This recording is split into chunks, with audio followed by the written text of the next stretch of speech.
Viva Maria Imaculada, eu sou o Fábio de Jesus por Maria e esse é o canal Subir na Montanha. Liturgia diária, o pão da palavra no seu dia a dia. Palavras de vida eterna, porque não só de pão vive o homem, mas de toda a palavra que provém da boca de Deus. Hoje é quinta-feira, hoje é dia 24 de novembro de 2022, estamos bem próximos do Advento. Nessa semana, o Senhor vem nos ensinando sobre a escatologia, sobre os últimos dias, sobre a sua segunda vinda gloriosa, sobre os nossos novíssimos, as últimas coisas que acontecerão antes de entrarmos na eternidade.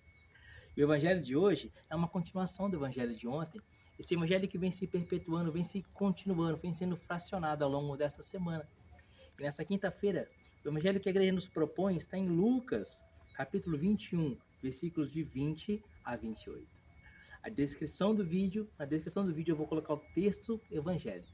Você pode abrir a descrição e acompanhar comigo a liturgia proposta, as palavras de vida eterna propostas pela Santa Igreja nesta quinta-feira, 24 de novembro de 2022. Se você não é inscrito no canal, se inscreva no canal. Quanto mais inscritos no canal, mais você me ajuda a evangelizar. E a palavra de Deus chega a muitos corações. Vamos à leitura de hoje? Pelo sinal da Santa Cruz, livra-nos Deus nosso Senhor de todos os nossos inimigos. Em nome do Pai, do Filho e do Espírito Santo. Amém. Naquele tempo, disse Jesus: Ora, quando virdes Jerusalém cercada de exércitos, ficai sabendo que sua desolação está próxima. Então, os que estiverem na Judéia, fujam para as montanhas. Os que estiverem na cidade, afastem-se dela. Os que estiverem fora da cidade, nela nem entrem.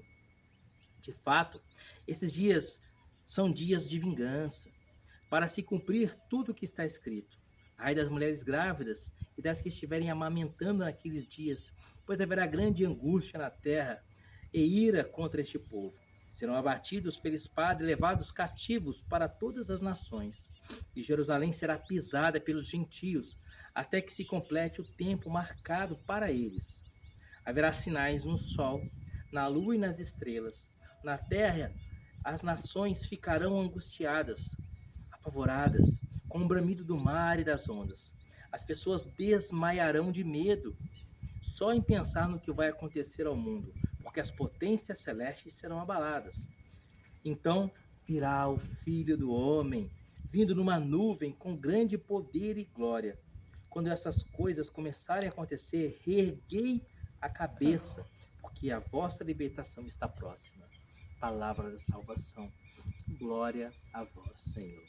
Queridos, nesse evangelho de hoje, Jesus fala da sua segunda vinda gloriosa mais uma vez. E mais uma vez Jesus nos ensina que a sua segunda vinda gloriosa há de ser precedida por muitos sofrimentos.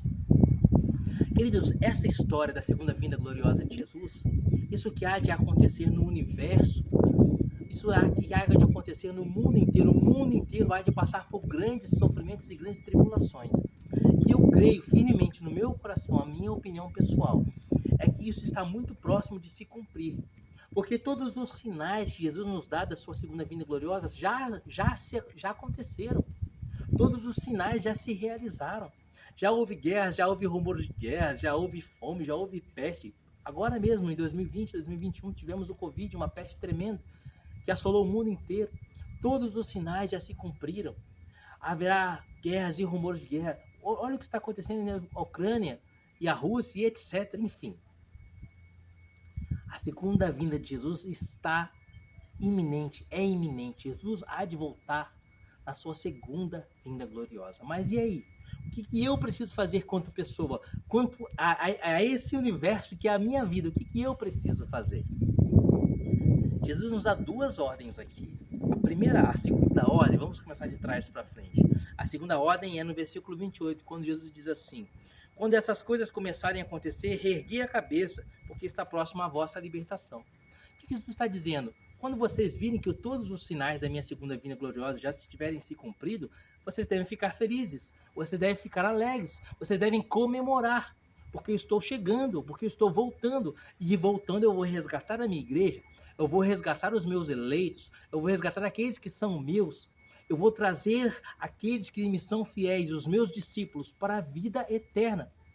Como vai dizer a 2 Coríntios capítulo 2, versículo 9, passagem essa que eu amo demais, coisas que os olhos nunca viram, coisas que os ouvidos nunca ouviram, coisas que o coração humano jamais imaginou, é o que Deus tem preparado para nós. Por isso, se Jesus há de voltar, ele há de voltar para restaurar todas as coisas.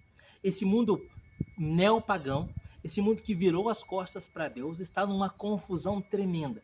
E quando Jesus vier, ele voltará em glória para julgar os vivos e os mortos e restaurar todas as coisas, levando para viver junto de si numa felicidade eterna aqueles que são seus. Aqueles que são seus. Então, se a segunda ordem de Jesus é que nós nos alegremos com a sua segunda vinda, porque quando vimos os sinais, quando vimos todas essas desgraças que vão acontecer no mundo, vamos perceber que Jesus está voltando. As desgraças e os sinais já aconteceram. Então percebemos, Jesus está voltando. Nos alegremos então. Mas Jesus vai resgatar somente os seus, não é? Só vai poder participar da felicidade eterna no paraíso aquele que for de Jesus. Aquele que for cristão, não de nome, mas cristão de fato, cristão com a vida. Então vem a primeira ordem de Jesus no evangelho de hoje. Está no versículo 21. Os que estiverem na cidade, afastem-se dela. O que é a cidade? A cidade é o símbolo do jeito do mundo de viver. O jeito que o mundo tem vivido. Será que a sua vida tem sido uma vida mundana? Se a sua vida até hoje aqui tem sido uma vida conforme os ditames deste mundo, esse mundo neopagão, esse mundo que tem virado as costas para Deus, esse mundo que tem legalizado o aborto, união homossexual, esse mundo que tem deturpado a palavra de Deus, esse mundo em que os governos se dizem governos laicos, estados laicos, mas não são estados laicos, são estados laicistas que têm virado as costas para Deus, que têm negado a palavra de Deus, como aqui mesmo no Brasil tem acontecido há tantas décadas. Por exemplo, para você ter uma ideia, na década de 70, na década de 70, nem se pensava em aborto, na verdade, né? As pessoas tinham o aborto como um crime tremendo, coisa que infelizmente hoje já não enxergam dessa forma, porque nos tornamos pagãos. Mas na década de 70, o divórcio, o adultério era crime, capitulado no Código Penal. Hoje, o adultério se tornou algo comum. Não podemos dizer algo normal, porque a ofensa a Deus é um pecado tremendo contra um dos mandamentos, contra o 6º mandamento da lei de Deus. Mas é algo comum, algo que você encontra muito comumente na vida das pessoas. É a cidade dos homens, como vai dizer Santo Agostinho, o jeito dos homens viverem. Se você quer ser resgatado por Jesus nos últimos dias, afaste-se da cidade. Afaste-se desse jeito mundano de viver. E como que nós devemos viver, então? Versículo 21 mesmo. Então os que estiverem na Judéia, ou seja, os que estiverem na cidade, fujam para as montanhas, subindo a montanha. É preciso subir a montanha. Queridos, o nome desse canal é Subir na Montanha, não é à toa, não é porque esse nome é bonito. Subindo a montanha, porque a montanha é sempre um lugar do encontro com Deus. Foi numa montanha que Deus falou a Abraão. Foi numa montanha que Deus chamou Moisés. Foi numa montanha que Jesus se transfigurou. Foi numa montanha que Jesus suou sangue. Foi no alto de uma montanha que Jesus se crucificou. Foi a crucifixão de Jesus. Sempre o encontro com Deus, a teofania, é no alto da montanha. Quando Jesus diz aqui, sai da cidade, sobe a montanha, Jesus está dizendo, viva na intimidade comigo, na intimidade com os meus mandamentos, viva nos meus preceitos da minha palavra, deixa eu fazer parte da sua vida, vem estar comigo no alto da montanha. E estar com Jesus no alto da montanha significa vida de oração, oração do texto, oração pessoal, Santa Missa, confissão, leitura da Bíblia. Isso significa estar no alto da montanha. Viver com Deus, deixar Deus fazer parte da sua vida. E, sobretudo, é claro, guardar os mandamentos.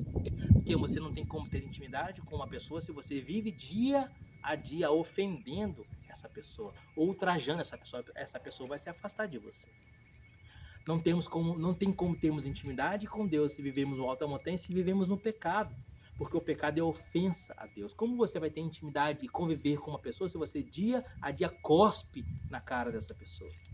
Queridos, cada pecado é uma cusparada no rosto de Jesus. Cada pecado é uma chicotada nas costas de Jesus. Cada pecado mortal é um crucificar a Jesus.